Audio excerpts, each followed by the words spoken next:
ഒരു വെള്ളത്തുണിയിൽ മിന്നിത്തിളങ്ങുന്ന വിസ്മയമായിരുന്നു സിനിമ.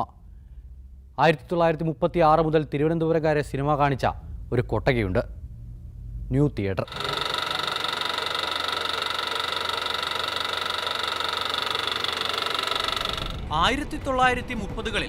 ചാക്കയിൽ നിന്നും തമ്പാനൂരിലേക്ക് തീവണ്ടിപ്പാത ദീർഘിപ്പിക്കാൻ ദിവാൻ സർ CP രാമസ്വാമി അയ്യർ തീരുമാനിക്കുന്നു. ഇതിന്റെ ഭാഗമായി ഒരു മാസ്റ്റർ പ്ലാനും തയ്യാറാക്കപ്പെട്ടു. അവിടെ തുടങ്ങുന്നു ന്യൂ തിയേറ്ററിന്റെ ചരിത്രം. റെയിൽവേ സ്റ്റേഷന് സമീപമുള്ള ചതുപ്പ് നിലം സുബ്രഹ്മണ്യം എന്ന ബാലരാമപുരംകാരന് തിയേറ്റർ നിർമ്മിക്കാൻ തിരുവിതാംകൂർ സർക്കാർ നൽകി.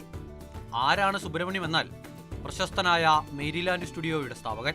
ഇപ്പോൾ new theatre grand father P. സുബ്രഹ്മണ്യമാണ് ആ സമയത്ത് ന്യൂ തിയേറ്ററിൻ്റെ ഫൗണ്ടർ എന്ന് പറയാം.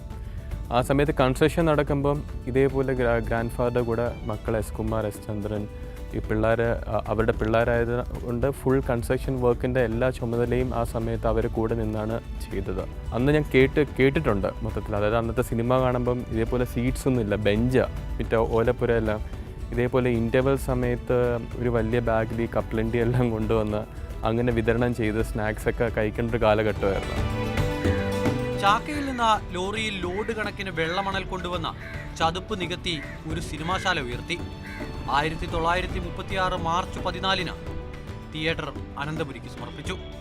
ന്യൂ തിയേറ്ററിൽ രാജകുടുംബാംഗങ്ങൾക്ക് മാത്രമായിരുന്നു സിനിമ കാണാൻ ഒരു റോയൽ ബോക്സ് തന്നെ ഉണ്ടായിരുന്നു. 72 തിയേറ്ററിൽ ആദ്യമായി ജോലിക്ക് വരുന്നത്.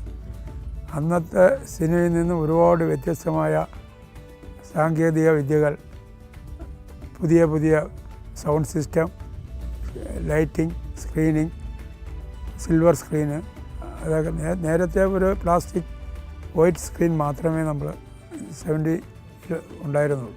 അത് വളർച്ചയിൽ ഇന്ന് സിൽവർ സ്ക്രീന്, 3D ഇങ്ങനെയുള്ള ഒരുപാട് സ്ക്രീനുകൾ ഉണ്ടാവുകയും ഇപ്പോൾ പ്രേക്ഷകർക്ക് കാണുവാനും ആസ്വദിക്കുവാനും സാധിക്കുന്നു.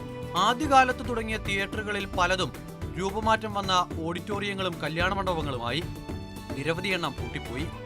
പക്ഷേ തലസ്ഥാനത്തിന്റെ അഭിമാനമായി ന്യൂ തിയേറ്റർ ഇന്നും തലയുയർത്തി നിൽക്കുന്നുണ്ട്.